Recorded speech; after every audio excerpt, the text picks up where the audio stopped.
Hello friend, welcome to Pratibha academy classes.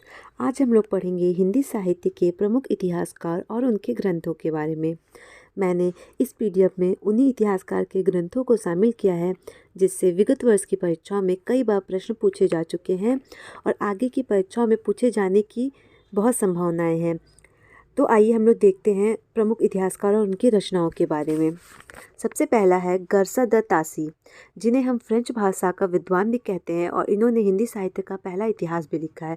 इनकी पुस्तक का नाम है इतवार द लेतुरई एंदुई हिंदुस्तानी, जो कि फ्रेंच भाषा में लिखा गया है।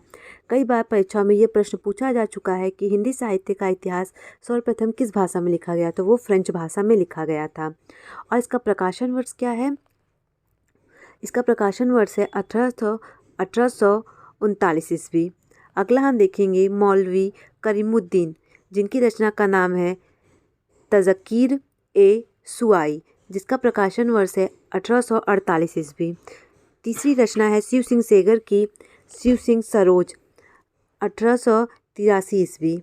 चौथी रचना है गर्सा द तासी की the modern of vernacular literature of Hindustan, जिसका प्रकाशन वर्ष है 1848 ईस्वी। पांचवी रचना है मिश्र बंधु। इनकी रचनाएं कई बार परीक्षाओं में पूछी जा चुकी हैं, जिसका नाम है मिश्र बंधु विनोद, जो कि 4 भागों में प्रकाशित हुआ था। प्रथम के 3 भाग 1913 में प्रकाशित हुए थे और चौथा भाग जो है 1934 ईस्वी में प्रकाशित हुआ था। आगे हम लोग देखेंगे एडविन ग्रिप्स की रचनाओं के बारे में। ए स्केच ऑफ हिंदी लिटरेचर, जिसका प्रकाशन वर्ष है 1917 ईस्वी।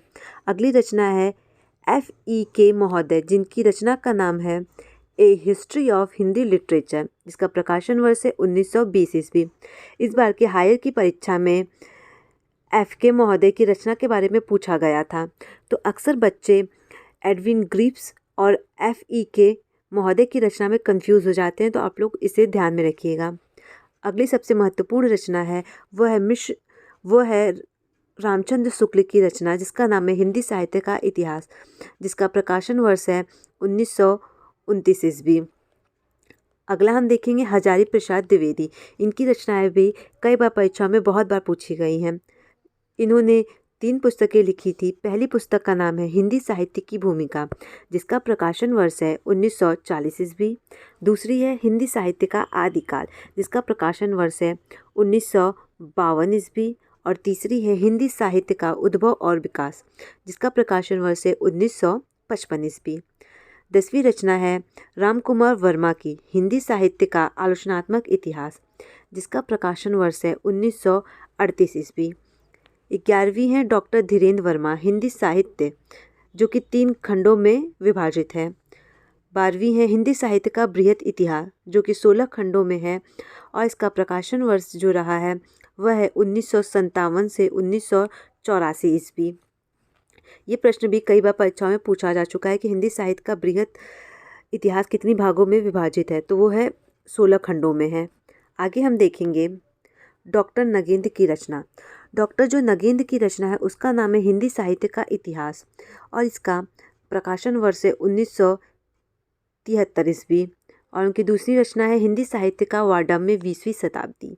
आगे हम देखेंगे रामस्वरूप चतुर्वेदी की रचना है हिंदी साहित्य और संवेदना का विकास, जो कि लोक भारती द्वारा प्रकाशित किया गया था और इसका प्रकाशन जो हुआ था वो हुआ था इलाहाबाद से 1886 ईस्वी में। आगे हम देखेंगे बच्चन सिंह की रचना हिंदी साहित्य का दूसरा इतिहास। ये कहाँ से प्रकाशित हुआ था? ये राधा कृष्ण प्रकाशन से प्रकाशित हुआ था, जो कि नई दिल्ली में है और इसका प्रकाशन हुआ था 1996 ईस्वी में। आगे हम देखेंगे डॉक्टर मोहन अवस्थी की रचना हिंदी साहित्य का अद्यतन इतिहास। ये भी कई बार परीक्षा में पूछा जा चुका है, तो ये भी महत्वपूर्ण है। आगे है गुलाब राय का हिंदी साहित्य का सुबोध इतिहास।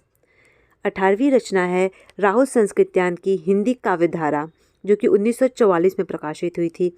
ये प्रश्न भी PGT में पिछली बार पूछा जा चुका है। आगे है डॉक्टर गणपति चंद्र गुप्त हिंदी साहित्य का वैज्ञानिक इतिहास, जो कि 1965 ईस्वी में लिखा गया था। ये प्रश्न यूजीसी नेट की परीक्षा में कई बार पूछा जा चुका है कि हिंदी साहित्य का वैज्ञानिक इतिहास किसकी रचना है, तो डॉक्टर गणपति चंद्र गुप्त की है। आगे हम देखेंगे आचार्य विश्वनाथ प्रसाद मिश्र की जो रचना है वो है हिंदी साहित्य का अतीत, जो कि 2 भागों में प्रकाशित है। अगली रचना है रामस्वरूप चतुर्वेदी की हिंदी साहित्य और संवेदना का विकास, जिसका प्रकाशन वर्ष है 1886 ईस्वी। 22वीं रचना है डॉक्टर नलिन विलोचन शर्मा की हिंदी साहित्य दर्शन। 23वीं है श्याम सुंदर दास की, इनकी भी रचनाएं कई बार परीक्षाओं में पूछी जा चुकी हैं, तो आप इसे ध्यान रखिएगा विशेष रूप से। श्याम सुंदर दास की जो रचना है वो है हिंदी साहित्य का विकास, जो कि प्रकाशित हुई थी 1924 ईस्वी में। अगली है हिंदी साहित्य, हिंदी भाषा और साहित्य, जो प्रकाशित हुई थी 1930 ईस्वी में। अगली है हिंदी गोविंद रत्नमाला, जो कि 2 भागों में प्रकाशित हुई थी। प्रथम भाग प्रकाशित हुआ था 1909 ईस्वी में और द्वितीय 1914 ईस्वी में। ये प्रश्न एक बार परीक्षा में पूछा जा चुका है कि हिंदी गोविंद रत्नमाला किसकी रचना है, तो वो श्याम सुंदर दास की है। अगली रचना है मोतीलाल मेनारिया, जिनकी रचना का नाम है राजस्थानी भाषा और साहित्य, राजस्थानी पिंगल साहित्य। आगे हम देखेंगे डॉक्टर टीकम सिंह तोमर, इनकी रचना का नाम है हिंदी वीर काव्य, 1945 ईस्वी में प्रकाशित हुआ था। अगली है डॉक्टर भागीरथ की हिंदी काव्य शास्त्र का इतिहास। उसके बाद 27वीं है नंद दुलारे बाजपेयी की हिंदी साहित्य 20वीं शताब्दी, 1945 ईस्वी। ये रचना भी काफ़ी महत्वपूर्ण है, कई बार परीक्षाओं में पूछा जा चुका है कि नंद की हिंदी साहित्य की 20वीं शताब्दी किस समय प्रकाशित हुई थी, तो 45 में, 1945 में, और किसकी रचना है, तो वो नंद दुलारे बाजपेयी की है। आप विशेष रूप से इसे ध्यान में रखिएगा। आगे हम देखेंगे रामाशंकर शुक्ल रसाल की रचना है हिंदी साहित्य का इतिहास। एक हिंदी साहित्य का इतिहास है रामचंद्र शुक्ल का, जिसका प्रकाशन वर्ष है 1929 ईस्वी, और एक रचना है रामाशंकर शुक्ल रसाल की हिंदी साहित्य का इतिहास, जिसका प्रकाशन वर्ष है 1931। अगला हम देखेंगे उदय नारायण तिवारी की रचना है हिंदी साहित्य का उद्भव और विकास। 30वीं रचना है पद्मलाल पुन्नालाल बख्शी हिंदी साहित्य विमर्श, 1923 ईस्वी। राम नरेश त्रिपाठी कविता कौमुदी, 1917 में। ये प्रश्न भी कई बार पूछा जा चुका है कि कविता कौमुदी किसकी रचना है, तो वो राम नरेश त्रिपाठी की, जो कि 1917 में प्रकाशित हुई थी। अगली है महेश दत्त शुक्ल की भाषा काव्य संग्रह। अगली है सूर्यकांत शास्त्री की हिंदी साहित्य का विवेचनात्मक इतिहास, 1930 ईस्वी में। 34वीं रचना है ब्रजरत्न दास की खड़ी बोली साहित्य का इतिहास, जिसका प्रकाशन वर्ष है 1914 ईस्वी। 1941 ईस्वी, क्षमा चाहती हूँ, 1941 ईस्वी। ब्रजरत्न दास की जो रचना है उसका नाम है खड़ी बोली का साहित्य, 1941 ईस्वी में प्रकाशित हुआ था। अगली है डॉक्टर बच्चन सिंह की हिंदी साहित्य का दूसरा इतिहास। ये रचना काफ़ी महत्वपूर्ण है, कई बार परीक्षाओं में पूछा जा चुका है कि हिंदी साहित्य का दूसरा इतिहास किसका है, तो वो डॉक्टर बच्चन सिंह का है। अगली सबसे महत्वपूर्ण जो रचना है, ये आजकल की परीक्षाओं में कई बार पूछी जा चुकी है, नीरजा माधव की जो रचना है जिसका नाम है हिंदी साहित्य का, क्षमा चाहती हूँ, ये जो हिंदी साहित्य का आधा इतिहास जो रचना है ये सुमन राजे का है। किसका है? सुमन राजे, जिसका प्रकाशन वर्ष है 2003 में। ठीक है, तो ये रचना भी कई बार परीक्षा में पूछी जा चुकी है कि हिंदी साहित्य का आधा इतिहास किसकी रचना है, तो वो है सुमन राजे की, जो कि 2003 में प्रकाशित हुई थी।